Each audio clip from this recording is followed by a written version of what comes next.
Welcome to the Sports Card Lessons Podcast. I'm your host, Big Ken. Whether you're watching on YouTube or listening on a streaming service, please like, subscribe, and hit the notification bell so you'll be notified whenever I drop any new content. Welcome and thanks for being here. Before I start, I want to update you on last week on Sunday. Was talking about negotiating for a card, sending a counter offer, and not hearing back. Um, so later on Sunday, because I did the episode earlier on Sunday, because we had people coming over for the Father's Day dinner. So later Sunday evening, while I was enjoying my Father's Day steak dinner, I received a message back with a counter to my counter, and I did accept it. So I finished off Sunday with a win, with a W. Shout out to my man Brian at Rip and Flip Wax _ between each one for the deal on this Trinity Rodman. It's game worn. It's her first game worn. It's a pair of her shorts. It's number 2 of 10. And it's a really sick patch on it. I'll just hold that up there so you can see it. If you're on YouTube. Super excited. It even has the date on the back that she wore the shorts. They won the game 1-0, and she actually scored that goal. So really cool. Really super excited to have this for my PC. And if you remember, I talked about missing out on a card earlier. So it was an identical card that had just an all red patch on it, and it was numbered to 100. So this being numbered to 10, so it made up for missing out on the number to 100. So let's get started. Wow. Episode 100. 100 episodes. I never thought I would make it here, but I'm super pumped that I did. And when I was preparing for this episode, I thought, what could I do that could symbolize, not only 100 episodes, but it's the final episode of season 2. So season 1, I did 50 episodes. And when I started season 2, and season 1 took me a whole year, I was only doing once a week. Every now and then I would throw in an extra episode. When I was at the National, I did, I think, 2 or 3 episodes there. But it took me from March all the way to through to December to do my first 50 episodes. And now started in January, here it is June, and we've knocked out 50 episodes already. So just to stay with the 50 episodes per season, this is the final episode of season 2.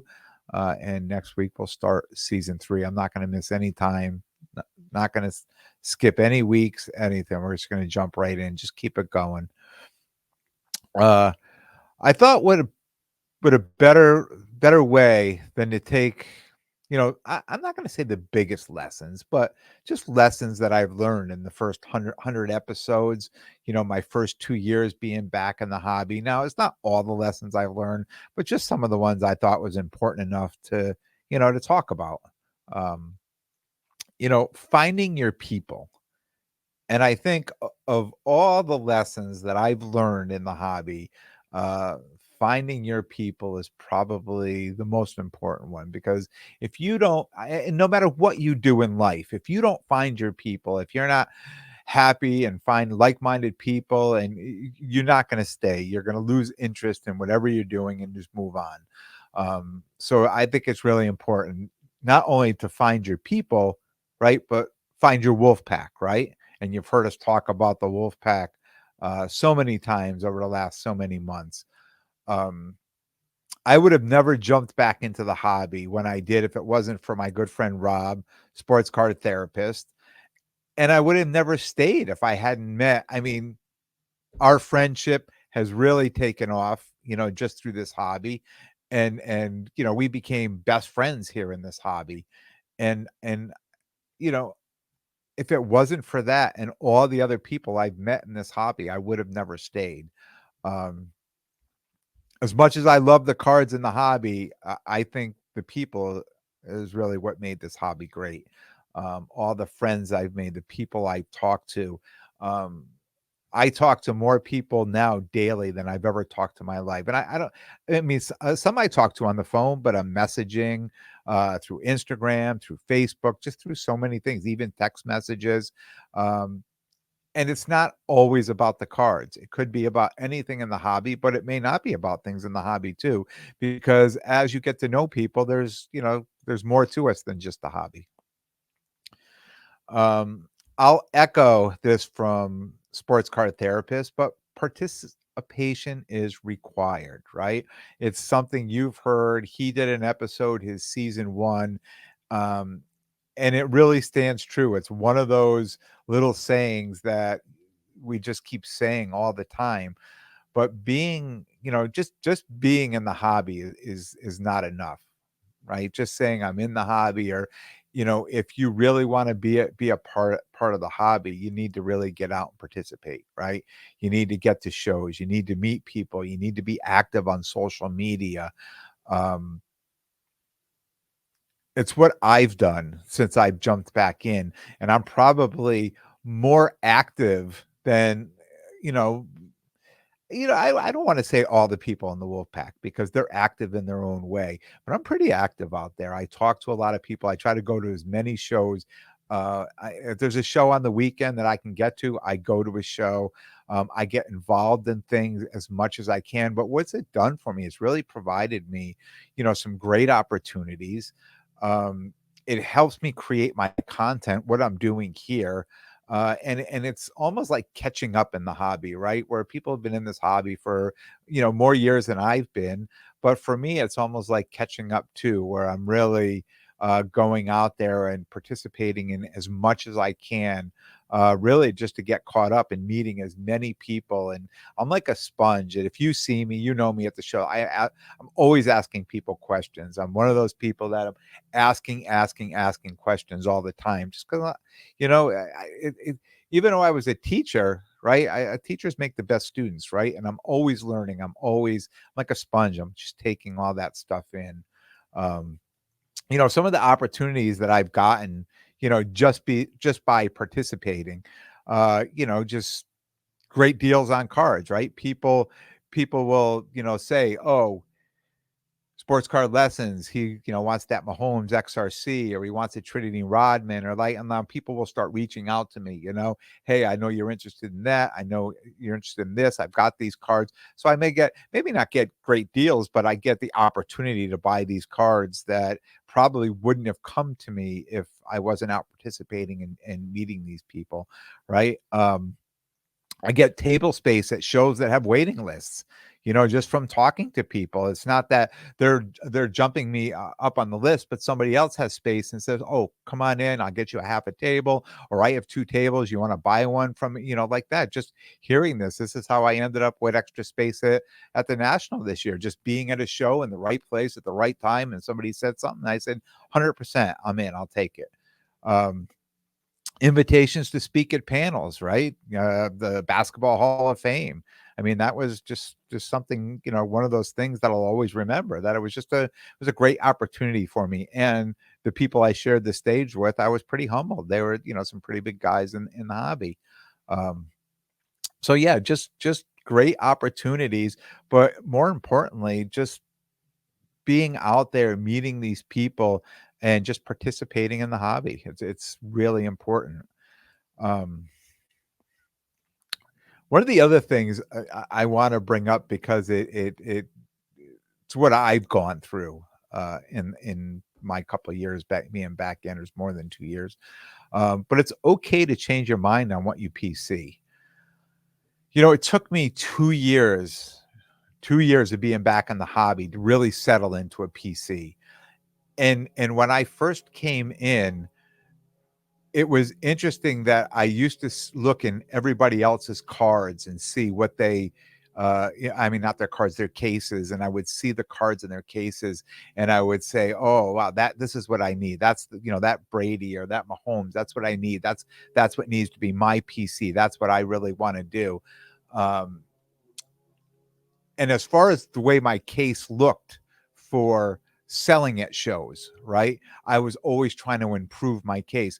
But the problem was my PC and my show stuff were the same, right? So they really weren't much different. It's just that my PC stuff had higher price tags on it. Um, so as I started to settle in, over this time.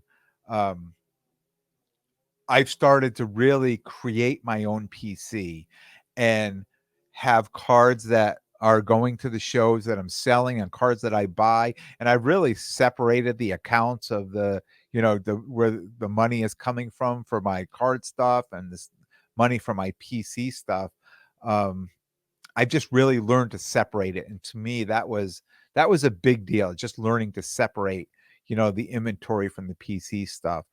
Um, and my collecting experience has gotten that much better too. Um, you know, besides the NWSL players and Trinity Rodman, who's now making it, on everybody's radar because the World Cup is coming next month. The cards I'm finding for my PC are reasonably priced. At the beginning, I felt like, your PC, your cards had to be expensive and over the top. And, at the end of the day, I figured out, wow, I really, really like these cards and they're priced reasonable. So I can really build this great PC of something I really love at a reasonable price. And I mean, to me, it was just a win-win. Uh, so for a lot of people that I know that I set up with will bring their PC cards and put them in the case. One, because they talk about them a lot, and two, because they want other people to see them. They want people to come and look at them and see them. For me, I don't need to do that anymore. I leave my PC stuff at home. I leave it here on the wall. I've got some other shelving in here that I look at it every day when I'm in this office, and I'm happy because that's for me, right? It's PC is my personal collection, right? So it's for me. It's for me to see. And if you come to my house, you come to my office, and you'll get to see them too. And I share them all the time. You'll hear me talking about them when I pick up, like when I picked up this Trinity Rodman card. I'll tell you about it, and I'll show you. But after that, it goes on my shelf, right? And it's for me. It's here for me. Um, so it's okay um, to change, right? To change your mind. You may want to. At first, I was PCing football, right? And I decided maybe I don't want to PC football. Maybe just maybe a few football cards I'll PC that I want to hold on to. But maybe because I sell football so much at shows, maybe I won't make that my PC. Maybe I'll just put those in my cases for sale. Uh, my motto in the hobby, and it's an old saying uh, that I used to hear as a kid, and you don't hear it as an adult, but I still think about it all the time. And it was believe half of what you see and none of what you hear. Believe half of what you see and none of what you hear. And hobby information comes at us like the speed of light. Uh, Individually, we need to find a source that we can trust to consume content and information. And if we're going to go to breakers, like people we can trust there. And even if we're trusting people with our cards, if we want to send them in for group submissions and things like that. When I did my episode a few weeks ago talking about sending a card in, I heard so many people talking to me about using group submitters, and they're sending cards in and they go off and they say, well, if there were 5 Luca Prisms the same, how do they know whose is who when it comes back? Things like that. So there are a lot of people where that's just one of the stories I heard, but a lot of people just talking about, if you're going to do this stuff, you really, really need to find somebody you can trust, or you need to figure out how to do it yourself, because it's hard. It's hard to trust people out there. Um, and we're watching things all the time. Like social media, especially with the hobby on YouTube and Instagram, there's just so many videos coming through. You don't even know if they're true or not. That's why part of that where I just laugh is believe a half what you see, because you have no idea even what we're looking at is true. Even videos that you see. I mean, I see people they watching these TikToks, and they're the kids around the house are like, "Oh my God, watch this!" I mean, like, this is this staged? I mean, you can't imagine this stuff happens to people all day, and there's a million videos for you to go through. So, most of my life, I haven't really believed in, a lot of what I see. Social media came, later in life. But even as a kid, what you saw on TV, we didn't believe, much of it. So, yeah, I mean, just know who to trust, know who you're trusting in the hobby, and where you're getting your information, and who's handling your cards, things like that. I think is really, really important. And again, that kind of goes back to finding your people. Like if you find the right people, then you could find people to trust. Current football cards are the easiest and the hardest cards to sell, right? Easiest and hardest. The trick is when to buy and when to sell. It sounds like the stock market, right? And I'm still learning that lesson. Honestly, this is my third football season we'll be going into, but my second national, and I think I've really got my finger on the pulse of this right now. And I'm keeping you updated, and it's either going to be an enormous victory uh, come the end of the national, or it's going to be another lesson learned and moving forward on, either correcting or making a change and looking forward to the next year, to the following year in Cleveland, right? I mean, that's just what it comes down to. And this hobby is always changing. That's the one thing that's a constant here is these cards are going up, these cards are going down. This sport's in, this sport's out. So things are moving, and I've watched it happen, and just over the last few years, and just when you say, okay, I know exactly what's going to happen this year. And I talked about this in January and February, where I had an episode called, is football year round now? Because for the two previous years, as soon as when we got into February, just the teams that were in the Super Bowl, those were the only cards that were really doing well, and everybody was putting their stuff away, and it was all basketball was coming out, and nobody had football. Um, where this year that people were still selling football pretty much, the whole year. It hasn't realistically. I feel like people put the football out in the spring, and then these last few weeks they pulled it back out, saying, "Okay, now I'm going to wait because everybody says the prices are going to go up in July, so I'm not going to sell my cards now. I'm going to hold on to them and wait till next month to sell them." Uh, and I'm going to Chantilly this weekend, so I'm looking forward to seeing, what the football prices look like down there at a much larger venue, compared to some of the local shows I've been attending the last few weeks. And I'll definitely be keeping you updated on my progresses. And I talked about putting my box together for the national. And I have people, like, I posted some of those cards. Some of those cards are on my Instagram, and I have people reaching out, and I said, no, they're packed away. I'm trying strong hands right now. I'm just trying to hold on to uh, the game plan I put together back in January, and hopefully it works. I mean, I think probably, you know, the best part of the strategy is having the capital to put out and buy those cards in December, January, February into March, and then just being able to sit on them, being okay just to put them away, even though I'm going to all these shows that these cards would immediately sell. I know I would have no problem selling these cards, but to put them away, and then hold on to them when I feel is going to be the best time to, put them out in my case. Uh, if there's a lack of a certain sports card or a card, any type of card at a show or in the hobby, in general, it's not that no one's thought to sell them, but there's just probably no demand. And if you've been around on my journey from the beginning, I've been infamous for looking around shows saying, wow, nobody has any golf cards out here, and nobody has any tennis cards out here, and nobody has any music cards out here. Sounding familiar? Uh, so I'm the one who tried. Let's give that lane a try. Let's figure out, if I could be the guy for that lane at any of these shows.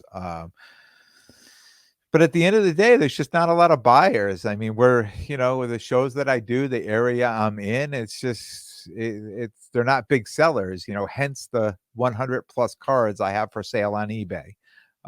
Doesn't mean nobody's going to buy them, but carry them back and forth to shows if nobody's even looking at them, taking up precious real estate, because these tables are only 6 foot or 8 foot tables, right? And some of these shows, those tables cost a good amount of money. So to me, it's not worth taking up that real estate if people really aren't looking for those cards. And again, I've been infamous for that. I bounced through so many things thinking, oh, this could be the next thing. This could be the next thing. I haven't really invested a ton of money into it, but I've been the guy looking to, try to move those things. Paying for information. I used to love to play poker. And I can remember almost every time I played, I'd get into a game or a tournament. I could spot the strongest player at the table. It's usually pretty easy to spot a guy that's pretty experienced at a table. And I would always try to get into a showdown with them early, just the two of us. Everybody else folded out, and it'd just be us two. And I knew I had a losing hand. There was no way I could win this. But I would watch and I would pick up certain tells or anything I could of the player before I made the call, knowing that I was going to lose the pot. There's no way. I knew I had nothing. Nothing at all. But even though I lost the pot, I was buying information, right? I was able to see how he was acting and reacting with the cards, because when I call, he has to show me what cards he has under there. I don't have to show him mine. I can just muck my cards, just toss them in. But as long as I'm able to see what his cards are and then pick up information on him and his cards, would help me beat him, later in the game. And I tell you this story because I treated this hobby kind of the same way when I came back in. So many people said, don't do this and don't do that. But I really felt that I needed to experience all parts of the hobby. Not only good, but some of the bad too. Um, not only to be a better participant in the hobby, but to have knowledge and stories, right, that I can create better content. And when I say create better content, not just go out and do something and say, I can sit here and tell you, but go out and experience something. And maybe when I walked away, just tell you what was going through my head, right? And say, I thought this would work, or I didn't think that would work, or things like that. But to me, it was just paying for information, because there's so many parts of this hobby that that I don't know if people really get involved in. And I'm the type of person, if I'm going to be in something, I want to be in it 100%. I want to go in, I want to experience all parts of it, because I don't want to get somewhere. I don't want to get in a panel. I don't want to be asked, to be a guest, on an interview on somebody else's show, and then ask me a question of some part of the hobby that I have no idea. And just say, have to be the person just to say, I really don't have an answer because I don't have any knowledge on that. So I'm the type of person that I really want to go out and I want to have as much knowledge in everything I can. Even though if people said, don't do this, don't do that, do this, do that, it's better off if you do it this way or that way, that's fine. And probably most of the time I will do it your way and then see if I can improve on your way. But there's times I say, you know what? I think I might try this. I think I might do this. I think I might give this a try, and let's just see what happens. I'm certainly not investing a lot into, when I'm thinking, and even when I'm talking about the poker hand and I'm making a call, I'm trying to keep that pot low, right? Just so I can, make a call that it's not going to cost me a lot for that information, but it's valuable information. And I feel this is the same here. The hobby is different for everyone. So if you were to say to me, don't do it this way or that way, I mean, it's different. I may enjoy that. What you may hate, I may like, right? So again, more reasons why I just try different things and I want to experience all parts of the hobby. um, you're not going to win every deal.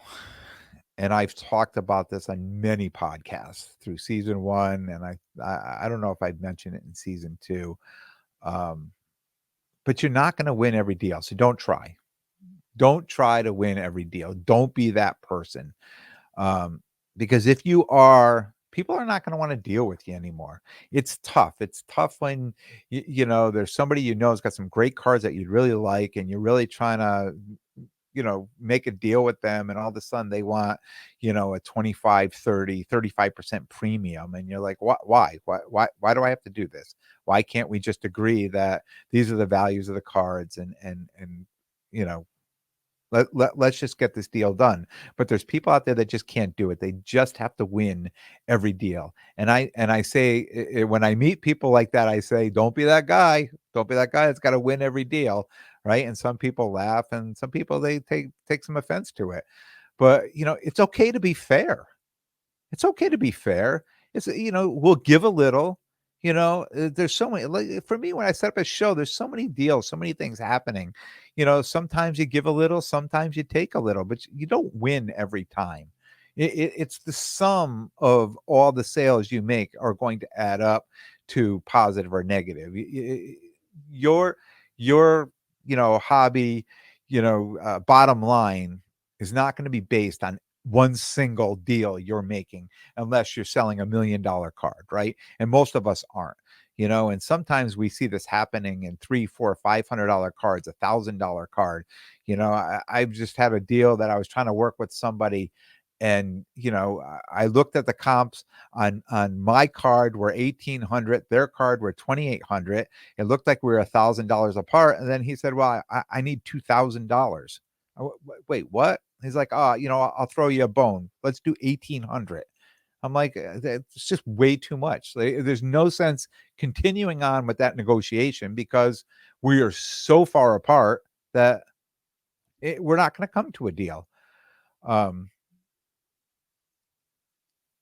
so I say, don't try to win every deal. I mean, it's okay to be fair. It's okay to take a little, it's okay to give a little, but you're not going to win every deal, because the deals you think you're going to win, people are going to walk away from. Because I've learned to walk away from a lot of deals now, from people that just want to win by too much in the deal. Flipper or collector. So this is kind of funny. When I started out, and you can go back and listen to my early season 1 episodes, I was calling myself a collector. I am a collector, when I was probably mostly just flipping cards, right? That's mostly what I was doing, setting up at shows, buying and selling, just flipping cards. Now, I call myself a flipper, right? I mean, I don't call myself a flipper, but like, talk about being a dealer and setting up at shows and buying these cards, and going to be flipping them when I go to national, right? Um, but I have a bigger PC. I'm more of a collector now. I have a bigger PC than I ever had, right? So how funny is that? That we start out in one place thinking we're one thing, or I do, and then I end up on the opposite end thinking, it's what I'm doing. I'm flipping cards, but I'm building an enormous PC now. So it's that I'm really becoming, more of a true collector, even though I'm flipping cards. So funny. Funny how those things work out. To deal or not to deal. Um, and this is something that it's taken a while. It's taken its toll on me, right? The art of the negotiation has really become tiring for me at these shows. And I do have to say, it's harder with the younger kids, these 18 to 23, 24-year-old, that are really, they look at this as a business, and, every dollar is important to them. Like, if I said, 30, and they said 25, and I said 28, they would say 27. And I thought to myself, how could this $1 mean that much? But for some people, it does, it does. Every dollar helps, right? You've heard that saying before. But the art of the negotiation has become tiring for me at shows. So I've adjusted my prices accordingly as I sell, and I have a set price in mind, and it's like everything else, if I put a card in there for $100, no one's going to pay $100 for it. If the last comp on the card is $100 or $105, and I want to get $195 from it, I got to put it in there for 110 or 115 or 120, something like that, right? And I'm saying in my mind, the last comp was 105. I want to get 90 for the card. I want to get 95. So somebody will come up and they'll be like, "Oh, what's your best offer?" I'll say, "We have my offer. You know my price on the card. What's your offer?" And if they're there, I say, "Yeah." They come in and say, "Oh, I could do 90." Perfect. Deal. Shake hands. I'm not going to come back. Maybe I could go back and get $5 more, but I'm not going to do that. I've already set the price in my mind what I want it for. They come back and say $80. I say, look, the best I can do on that is, and that's it. That's the best I can do. And they come back and I'll say, no, the best. I said the best I could do is, because I don't want to spend a lot of time, doing this negotiating. I mean, I would spend 15 minutes at a table, and I realized, all this negotiation was really over maybe 10, 20, 30, $40, which is really not a lot of money. When you're in the grand scheme of things, it's not a lot of money at all. So I've started just adjusting my prices accordingly. And if you've bought from me at a show, you come up and it's quick because I used to do this dance. We used to dance all around. We're going to do all this stuff and all this negotiating, 15 minutes. And at the end of the day, we ended up around the same price anyways, right? Because I knew what I needed to get and I knew what I wanted to get for it. Um, so the way I look at it is, if I'm giving it at a fair price and I feel it was a fair price, it becomes a take it or leave it negotiation. If you offered me within that price range, then I'm just going to accept it right away and we're done. You got what you're getting it for that price. I'll shake your hand. But if you're a little lower, I'll tell you, if you can come up to here, we can get the deal done. And this type of negotiation just saves a lot of time and energy. And I think both sides feel it was an easy deal. I think people really like coming to a show, and people will comment on me to be like, "Oh my God, this is the easiest deal I had all day." Because I think a lot of people, like, if we'll go back to that same card was $100 and somebody had it at 115, and I felt, and for me, I said I could take 95 for it. So if somebody said, "Hey, will you take 95?" I'd say yes, but I think anybody else that say 95, they say, "Oh no, 100." There's because they figure you're coming in at a lower price, right? So they could probably get you to go up $5 or $10, but I don't need to do that because I know what I need to get for the price, and I know for the card. And if I feel the price is fair, I'm going to make the sale. It's a done deal. Doing what I do best. In my first season, I was trying a bunch of different things, on the podcast. I thought I needed, to put variety in there, and that's what was going to keep people coming or get new listeners to come in. And what I realized in season 2, and really from the listener comments and from people I've talked to at the shows and just people in my wolf pack, just friends, um, is that I didn't need to do all that stuff. People really enjoyed me, talking about the shows and telling the stories and bring knowledge of things that I've learned out there is what I do best. And people really like that part of what I did. So I listened to the people, right? So you'll notice this in season 2, I've really stuck to that. I haven't gone running off doing any other thing. I really stuck to what I feel I do best. And that's what I'm going to continue to do for now. For season 3, it's going to be a lot of the same thing, but again, I'm out there. I'm participating. I'm doing something every weekend out there. So new stories and new experiences and new shows, and I'm just going to keep bringing that to you. For season 3, and I said in season 2, I'm hoping for more guests in season 3. And I did bring some guests in, but I really didn't bring a lot of guests in. But again, I'm going to say this: I'm going to try to get some more guests, do some more guests interviews in season 3. A great supporting cast. Having, I talked about Rob, such a great friend. He's a hobby friend, but just, a friend in life. Um, is really, really cool to have a friend like that in the hobby, right? Someone that you're just bouncing stuff back and forth all the time. No matter what we're doing, and we're both in different lanes. I mean, we're both podcasting, but totally different type of content. We're both setting up at shows, selling totally different types of cards. We're both buying different types of cards, but that works, right? So having him, as a friend in the hobby has been priceless.